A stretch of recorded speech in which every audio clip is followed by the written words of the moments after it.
Olá, pessoal. Meu nome é Cláudio Tinoco Mesquita, sou professor da Universidade Federal Fluminense, sou professor associado do Departamento de Radiologia e vou falar para vocês sobre o papel do físico na medicina, né? Falando mais um pouco da minha parte, né? Que trabalho em medicina nuclear, da integração que eu tenho com os físicos, né? É uma integração muito importante. Eu trabalho com físicos há mais de 20 anos, né? A gente interage praticamente diariamente. Eu acho que uma das coisas mais positivas da medicina nuclear é essa possibilidade da interação multidisciplinar. Então, eu vou falar um pouquinho para vocês sobre a minha experiência e também do que eu vejo, né, das perspectivas, o que eu acho que que pode ser explorado e estimulado, principalmente nos jovens que estão pensando em se especializar. Vou compartilhar aqui a minha tela com vocês e espero que vocês gostem da apresentação. Então, que a gente vai abordar o papel do físico na medicina, né? Eu sou professor do departamento, né, de radiologia, sou associado, também coordeno a pós-graduação em ciências cardiovasculares da UF, sou, além de cardiologista, médico nuclear. E a nossa história vai começar, a gente vai fazer uma apresentação buscando uma correlação, né, da pesquisa, e principalmente da pesquisa de alta qualidade, com premiação em prêmio Nobel, né? E a gente começa aqui com... Opa, o que aconteceu? A gente começa aqui com o Röntgen, né? O Röntgen físico alemão, que faz, né, no final aí do século XIX, seus estudos com tubo de Crookes, chega a uma descoberta fascinante, né? Ele descobre uma energia, né? Um raio que ele coloca o X, que é a incógnita, né? A letra que a gente usa nas equações quando a gente não sabe o que é, e coloca esse nome de raio-x. Então, além de descobrir o raio-x, Röntgen, esse é o trabalho que ele publica com a descoberta do raio-x, ele também é um inventor, e ele inventa uma técnica que é a radiografia. Essa é a primeira radiografia, tirada da mão da esposa dele, né, a Frau Röntgen, em 1896, está exposta, tal qual uma Mona Lisa exposta no Louvre, está na Pinacoteca em Berlim, e é considerada, né, a radiografia não uma das maiores, né, 10 maiores invenções da medicina. Ela é considerada uma das 10 maiores, várias listas, né, das 10 maiores invenções da humanidade, né? Está ali ao lado da capacidade do ser humano de controlar o fogo, do arado, da roda. A radiografia é uma contribuição do primeiro físico, e Röntgen, por essa contribuição, é o primeiro a receber o prêmio Nobel. Em 1901, ele recebe pelas autoridades aí constituídas, né, o primeiro prêmio Nobel, e o primeiro prêmio Nobel é em física, em 1901, pela descoberta do raio-x. E o raio-x na Alemanha é chamado de raio Röntgen, e o raio Röntgen é uma homenagem ao nome desse inventor e descobridor, que é Röntgen, e a radiologia na Alemanha é chamada de röntgenologia, né? Então, é a primeira grande contribuição, e através do raio-x, a medicina passa a poder olhar dentro do corpo humano sem precisar cortar, sem precisar incisar, né? Isso foi muito importante, né? Difícil você ver uma pessoa chegar à vida adulta sem ter feito pelo menos um raio-x na vida. Faz parte da vida de todos nós, né? A gente está vendo aí a pandemia de Covid, através do raio-x o exame fundamental para o diagnóstico da condição, para a evolução clínica, para decidir internação, e a gente vai falar um pouco mais para frente. Essa é uma radiografia de tórax normal. A gente pode ver aqui, para mostrar a vocês, deixa eu pegar aqui um apontador laser, né? A silhueta do coração. A gente vê aqui os ossos, né? As costelas, a clavícula, aqui os ossos da coluna, aqui o diafragma, as estruturas que estão no abdômen. É uma mulher, a gente vê aqui os seios, né? E o que é uma radiografia? A radiografia, na verdade, é mais do que a passagem desses raios X, né?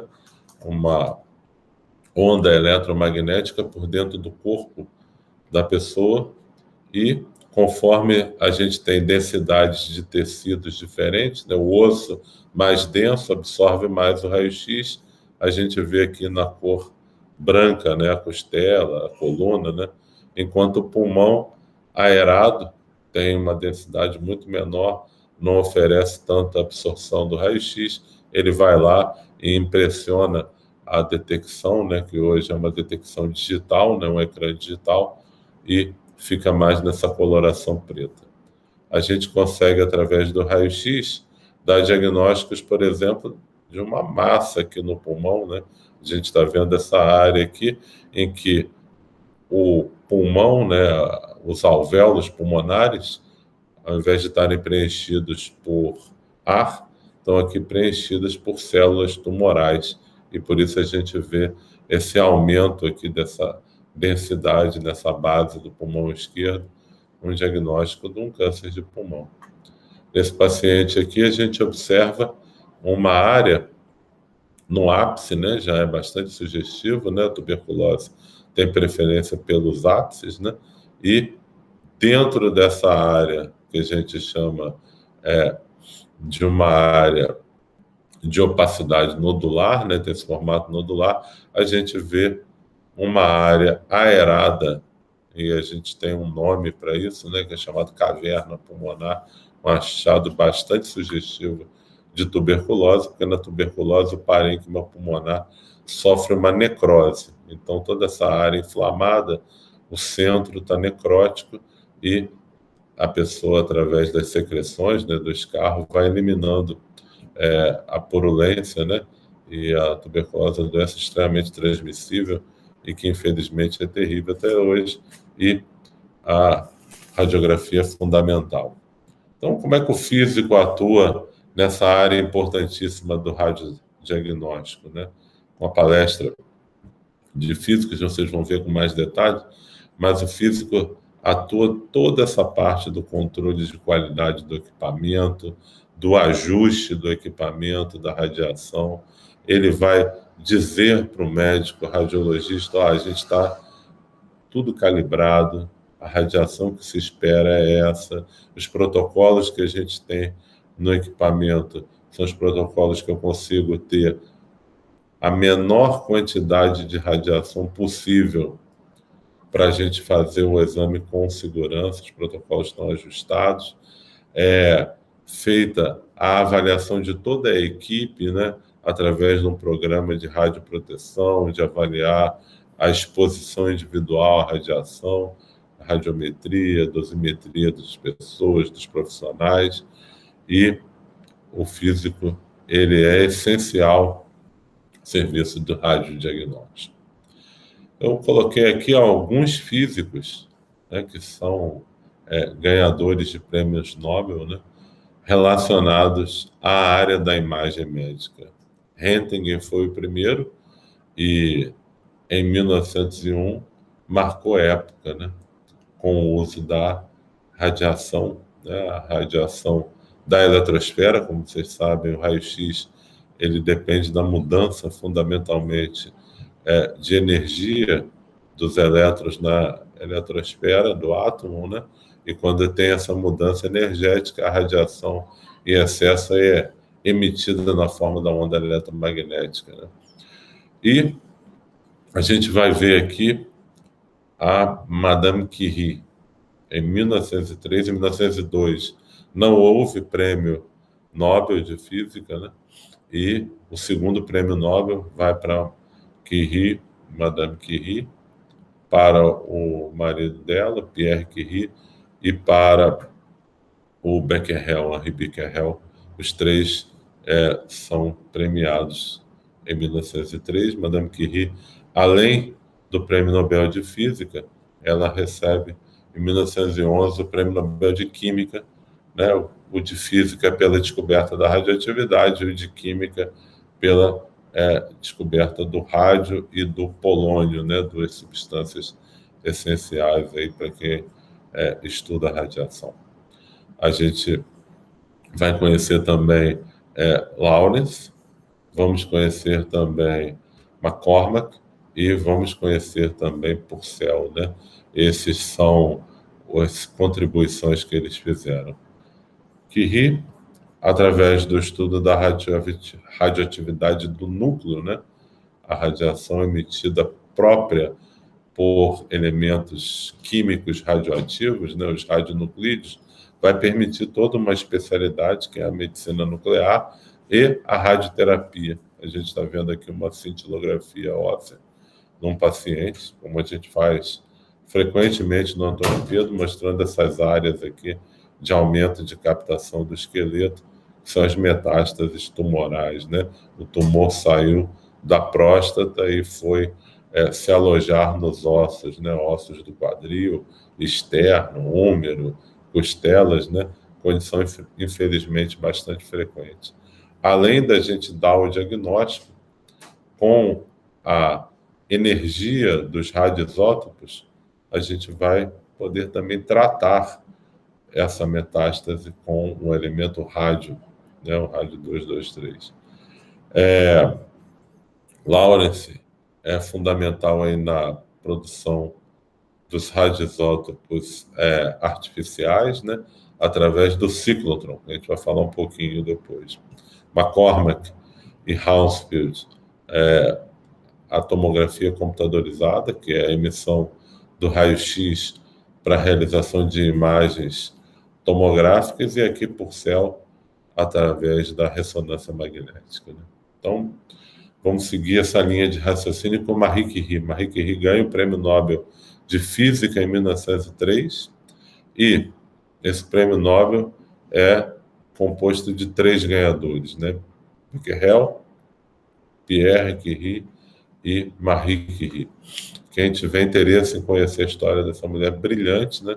Entrou na semana passada no Netflix o filme Radioactive, que conta a história das descobertas de Marie Curie, uma mulher absolutamente inspiradora, né? Ela foi primeira em várias coisas, né? Primeira mulher a ganhar um prêmio Nobel, primeira pessoa e até hoje única pessoa a ganhar 2 prêmios Nobel na área das ciências, né? De física e de química. Primeira mulher a fazer doutorado na Universidade de Sorbonne, primeira mulher a ser professora na Universidade de Sorbonne, e é uma história espetacular o que essa mulher contribuiu do ponto de vista da ciência, né? Ao avaliar, então, elementos radioativos, é impossível a gente deixar de citar a contribuição de Hevesy, né, o farmacêutico, que criou o conceito do composto radioativo chamado radiotraçador. Um grande radiotraçador é o iodo 131. Administrando iodo, a gente consegue observar o funcionamento da glândula tireoide. Nessas áreas vermelhas indicam que o iodo está sendo captado pelas células da tireoide. Porém, nesse paciente, o polo inferior da glândula tireoide não capta iodo adequadamente. Isso porque há um nódulo da tireoide que não funciona adequadamente, não capta iodo, a gente chama de nódulo frio. Os nódulos frios, em 20% dos casos, podem ser tumores da glândula tireoide. Eu vejo uma evolução a partir do conceito de Hevesy, né, do radiotraçador, foi desenvolvido por Keisen, o primeiro detector de radiação clínico, né, chamado cintilógrafo. Eu cheguei a ver um aparelho desse na UFRJ, e o que a gente tem hoje no Hospital Antônio Pedro é esse aparelho desenvolvido por Anger, né, Hal Anger, que é a gama-câmara, né? Então a gente vai ver aqui, gama-câmara desenvolvida em 1956, depois a gente vai falar sobre a câmara de pósitron. Então a gama-câmara, ela tem um detetor, como vocês sabem, a radiação, né? A radiação que a gente vai ver na medicina nuclear é uma onda eletromagnética muito parecida com um raio-x, só que originária do núcleo, né? Dos decaimentos e desintegrações do núcleo.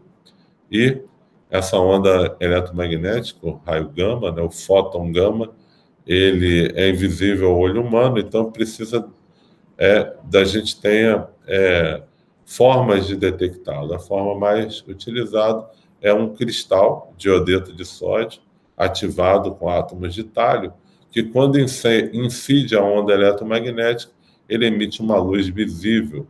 Essa luz é um brilho intermitente, né, a cintilação, e essa cintilação ela vai, através do fenômeno fotoelétrico, né, gerar um elétron que vai ser multiplicado dentro do aparelho através de um tubo fotomultiplicador e gerar a imagem da cintilografia. Então, o aparelho, essa foto aqui é do site do Hospital Universitário Antônio Pedro, né, eu recomendo que vocês entrem lá, tem um conteúdo bastante interessante, né, a gente vai fazendo que vem 10 anos da inauguração do Serviço de Medicina Nuclear do Antônio Pedro. Aqui a gente vê foto da entrada do serviço, da radiofarmácia, da sala de ergometria. Aqui a gama-câmara é uma câmara com um cristal de iodeto de sódio, uma câmara de um detetor, e a gente já fez aí perto de 10 mil exames com esse aparelho. E a gente tem exames como esse, né? A gente vê aqui uma cintilografia cardíaca, a perfusão do coração, né? Fase de estresse, fase de repouso, vê aqui o ventrículo direito. A gente tem também a avaliação da atividade dopaminérgica no cérebro. Aqui numa pessoa normal, os núcleos que tem na base do cérebro, né? Os caudado, putamen, com rica inervação adrenérgica numa pessoa normal, e aqui na doença de Parkinson a gente observa a diminuição da captação aí pelos transportadores de dopamina, né? A cintilografia permite o diagnóstico da doença de Parkinson e ela é crucial porque em 25% dos pacientes há um diagnóstico errado, né? O Parkinson é aquela doença que dá um tremor de extremidade, dá rigidez, e é muito frequente hoje na população acima de 70 anos, 80 anos, então é uma possibilidade da gente dar o diagnóstico. Outro exame muito frequente aí, que a gente faz no Hospital Antônio Pedro bastante é a cintilografia da tireoide, né? Existem várias doenças da tireoide, como o aumento da glândula difuso com quadro de hipertireoidismo difuso, né? Doença de Graves, um nódulo frio, que pode corresponder a um câncer de tireoide, e um nódulo quente, que pode corresponder a um adenoma, produzindo excesso de quantidade de radiação, de hormônio tiroidiano. Então, esses exames a gente consegue avaliar o funcionamento da glândula tireoide. São exames comuns e a gente tem outros, por exemplo, a cintilografia de perfusão pulmonar aqui, que a gente observa defeitos perfusionais no formato de um triângulo, né? O formato de cunha, que a gente chama no jargão médico, no caso de um paciente com embolia pulmonar, que é um coágulo obstruindo a circulação. Esses são exames que a gente faz, principalmente quando o paciente tem episódio de dispneia, falta de ar, ou dor no peito, ou teve um escarro com sangue, que a gente chama de hemoptóico. E agora, com a pandemia de coronavírus, aumentou muito a incidência, porque o coronavírus, né, o novo coronavírus, ele aumenta as tromboses, né, causa aumento da produção de coágulos, né? Então, a gente tem visto cada vez mais. Para terminar com essa parte de imagem, vamos falar do outro exemplo. A gente falou da cintilografia, gama-câmara. A gente vai falar de um outro físico, né? Eu não tinha falado antes, que é o Paul Dirac, ganhou o prêmio de física em 1933. Ele previu, através da equação de Dirac, a presença de um antielétron, né? Então, o antielétron, a antimatéria do elétron, é o pósitron. E o pósitron permite que a gente faça esse exame aqui, que é a tomografia por emissão de pósitrons. Esse exame a gente não tem no Antônio Pedro.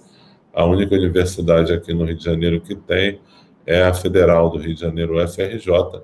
E esse exame é muito útil porque ele permite que a gente avalie, através da glicose marcada com flúor 18, o metabolismo do tumor. Então, a gente consegue ver aqui um paciente, uma lesão captando glicose intensamente no fígado, e é provavelmente uma metástase tumoral, né? O pósitron está aqui, né? Ele é muito útil. Aqui a gente tem um átomo que emitiu o pósitron, a equação aí da desintegração, né? Um núcleo que é rico em próton, ele emite o pósitron, que ele tem a mesma carga de um elétron, só que invertida, né? Mais um, enquanto o elétron é menos um. Ele tem a massa igual à do elétron, e esse próton vai se transformar num nêutron, né? E vai emitir também aqui um neutrino. Então, esse pósitron, essa partícula, ela tem a meia-vida muito curta, extremamente curta, e rapidamente ela vai ser aniquilada, ela vai colidir com o elétron, e nessa aniquilação a gente vai ter a emissão de dois raios gama, né, por definição, dois fótons gama, que são colineares, né, vão a 180 graus, né, um para cada lado. Isso vai ser a base física para a criação do aparelho, né, que é o detetor, né, a tomografia por emissão de pósitron. Mas antes da gente falar da detecção, da aniquilação do pósitron, a gente tem que falar como que é criado, né? Então, vocês sabem que o pósitron, ele é muito curto, né, na natureza, né? Então a gente precisa criar elementos que sejam ricos em prótons para emitir esse pósitron. E a gente cria isso nesse aparelho, que foi também desenvolvido por um físico, Ernest Lawrence, que foi um inventor do ciclotron. Então, o ciclotron é esse aparelho, né, um acelerador circular de partículas, tem esse formato que é o duplo D, e a gente vai mostrar o filme porque ele cria um campo magnético que vai invertendo e acelerando aí a partícula, né? Tá aqui o formato do... Desculpe, eu não posso fazer isso aqui. Deixa eu...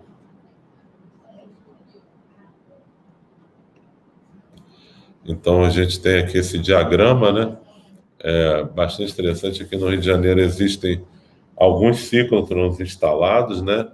Na Ilha do Fundão, no Instituto de Engenharia Nuclear, no IEM, também num serviço privado, tem um ciclotron também. E no Brasil existe mais de uma dezena de ciclotrons instalados e produzem o material radioativo, né? Os emissores de pósitron, né? Então aqui a gente vê um ciclotron, que é um eclipse. Então existem vários aí comerciais, né? E a gente vai mostrar para vocês esse filminho. Would you like to know how a cyclotron works? Que vai explicar como que o cyclotron You're about to funciona. witness a birth. Take a hydrogen molecule. Now subject it to a strong electric arc. And there you have it. May I introduce you to Mr. Iron? This chap is a negatively charged hydrogen ion. So technically, he is a proton nucleus with 2 electrons. Apply an electric field to him between the 2 D plates and watch him accelerate. See? Above the Ds, he accelerates in a straight line, but the magnetic field above the electromagnets applies a centripetal force. This curves his trajectory and sends Mr. Iron back into the acceleration. IBA cyclotrons have 4 acceleration zones and 4 zones of magnetic field. This creates very compact high-energy cyclotrons with low losses. In an 18-9 cyclone, I'm accelerated up to 18 mega electron volts. Ooh. The stripper removes the electrons and Mr. Iron becomes a single positively charged proton, and his trajectory changes. Straight into the near to target where oxygen 18 is waiting. He crashes right into it. The energy level converts O18 into fluorine 18 through the PN reaction, releasing a neutron in the process.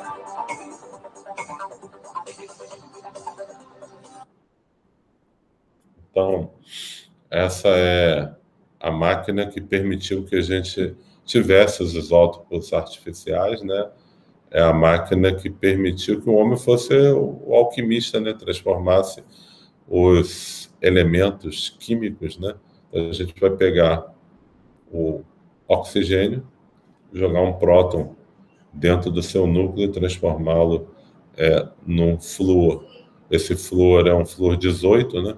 E com isso ele tem excesso de próton e para ele decair, né, o decaimento do flúor 18 é em torno de 109 minutos, né, quase 2 horas, e ele vai decair, a minha vida física é de perto de 2 horas, e vai decair emitindo um pósitron, né? Então, quando esse pósitron ele se aniquilar com o elétron, ele vai emitir esses 2 raios gama de 511 electrovolts, e o detetor, nesse formato em anel, vai detectar essa colisão coincidente desses fótons gama nos cristais, né? A gente, para o aparelho de PET, a gente usa normalmente outros cristais, né? Não é o iodeto de sódio. O mais utilizado hoje é o LSO, né? O ortosilicato de lutécio, né? E com isso você tem uma boa detecção. Então, aí está a descrição do aparelho de PET, né? Foi descrito e os primeiros protótipos na década de 70, né? Essa publicação aí na Radiology por Terpogosian, Phelps, Hoffman e Mulfani. E esse é o aparelho de PET-CT, né? Bastante parecido aí com o aparelho que tem no FRJ, em vários aparelhos instalados em serviços pelo Brasil, né?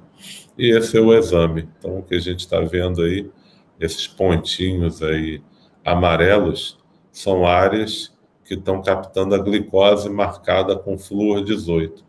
São tecidos metabolicamente ativos e mostram aqui a captação das vértebras, no fígado, no externo, no úmero, nos ossos da pelve, indicando um tumor metastático bastante aí disseminado, né? Essa é a foto da entrada do Instituto do Rádio. Para a gente falou da medicina nuclear diagnóstica, né? Fruto aí da contribuição de Marie Curie, mas ela também foi ativamente a precursora da radioterapia, né? Chamada no início até de Curie-terapia, né? Então, a Marie Curie direcionou os primeiros estudos do mundo para o tratamento dos tumores usando isótopos radioativos. O elemento químico que ela descobriu, o rádio, né? Ele era colocado nas agulhas, né? E era utilizado. Depois ele foi substituído, né? Hoje a gente usa o raio-x fundamentalmente nos aceleradores lineares, mas o rádio, não o que ela descobriu, o rádio 226, mas o rádio 223, ele é muito usado hoje na medicina nuclear. A gente aplica porque ele emite as partículas alfa e a partícula alfa vai destruir a célula tumoral. Aí a gente tem um feixe, né, da radiação aqui, irradiando aqui o tórax, né? Isso é muito comum no paciente com câncer de pulmão, câncer de esôfago, câncer de mama, né? A mulher também faz radioterapia e para vários tumores, né? Lembrar que a radiação até hoje salvou mais vidas do que matou, né? Às vezes as pessoas têm uma visão preconceituosa da radiação, de bomba atômica, né? A radiação nuclear, ela salva muitas vidas, seja com tratamento, seja com diagnóstico das condições cardíacas, oncológicas, ortopédicas, neurológicas que ela permite. E aqui está o papel do físico nisso tudo, né? O físico, no serviço de medicina nuclear, ele vai trabalhar nos equipamentos, como eu falei lá na área do radiodiagnóstico, faz toda aquela parte, controle de qualidade, calibração das máquinas, os testes de aceitação, o controle da exposição radiológica da equipe. E na medicina nuclear ainda tem um envolvimento maior, né? Porque tem todo esse cuidado com o paciente. Aqui é uma paciente que recebeu iodo para tratar um câncer de tireoide. Eles estão aqui com o detetor Geiger, fazendo as medidas antes de liberar o paciente, vendo a radiometria, dando as orientações quando ela for para casa, de como ela não vai expor os parentes, né, os familiares, e acompanhando toda a internação. Tem um aspecto muito importante, muito prático, da atuação do físico. O físico, ele é especializado na área médica, chamado de físico médico, né? Tem toda uma especialização para isso. A gente está vendo aqui imagens da distribuição do iodo 131. Por que o iodo 131 é tão importante?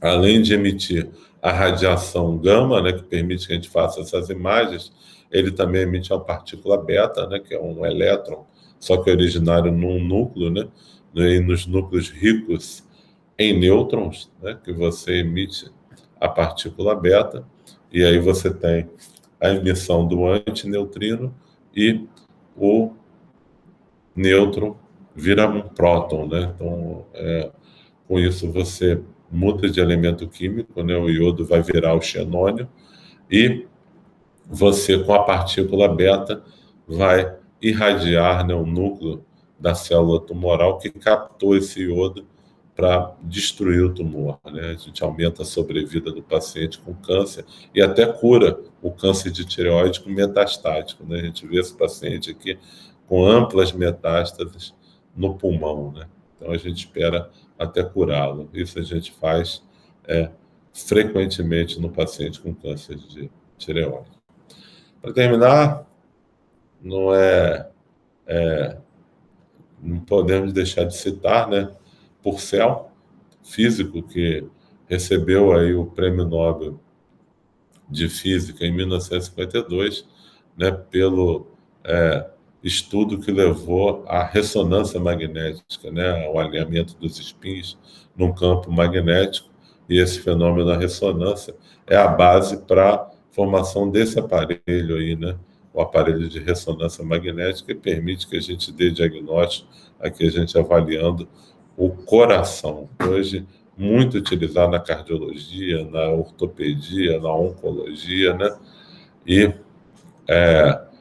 o Lauterbur, né, também físico, ele recebeu o Prêmio Nobel de Medicina pelo desenvolvimento do equipamento aqui no ano de 2003, né? O aparelho de ressonância magnética nada mais é do que um grande ímã, né? Um campo magnético imenso. Hoje os aparelhos mais comuns geram em torno de 3 Tesla, né? 3 vezes o campo magnético da Terra. Com isso você vai fazer o alinhamento dos spins dos elétrons, né? E aí você interrompe a corrente elétrica quando ele volta para o spin natural, né? Direcionamento natural, vai gerar aí o fenômeno da ressonância e você vai detectar pela densidade protônica os diferentes tecidos, né? Exame essencial. Vamos falar agora um pouquinho da tomografia computadorizada, né? Tão importante aí na Covid, a gente está vendo aqui uma tomografia computadorizada no paciente com a coronavírus, está na fase aí hospitalar, quando a gente tem mais de 50% do pulmão acometido pelo coronavírus, a gente normalmente interna o paciente, há um risco grande desse paciente precisar de uma intubação, e o aparelho de tomografia é essencial para a avaliação dessa doença, né?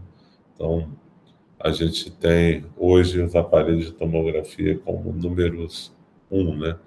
Então, a gente tem também aparelhos novos sendo desenvolvidos que unem os múltiplos aparelhos. A gente vê aqui um aparelho de PET acoplado com um magneto, um aparelho de PET ressonância. Ainda não tem nenhum aqui no Rio de Janeiro, tem 2 instalados em São Paulo.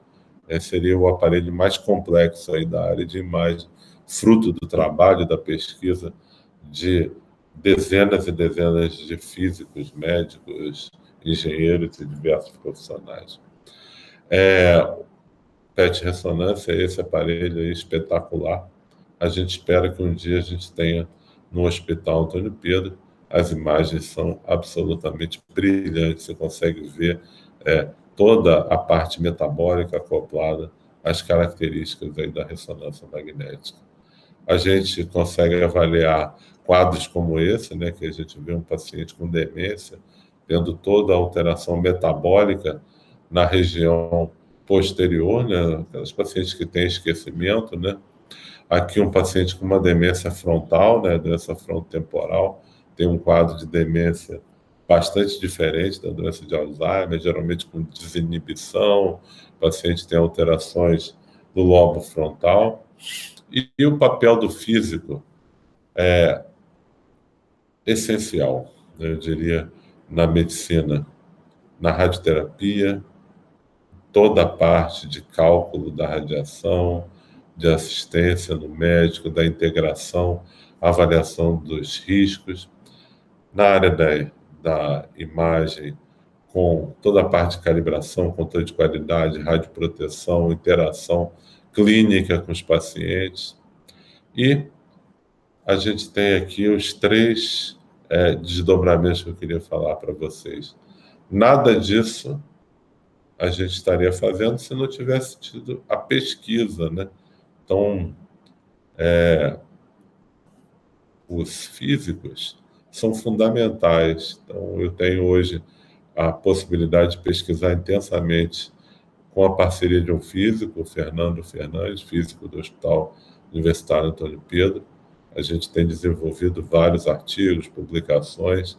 Ele realmente preenche os critérios do que a gente espera. Ele também é bastante envolvido com o ensino, né?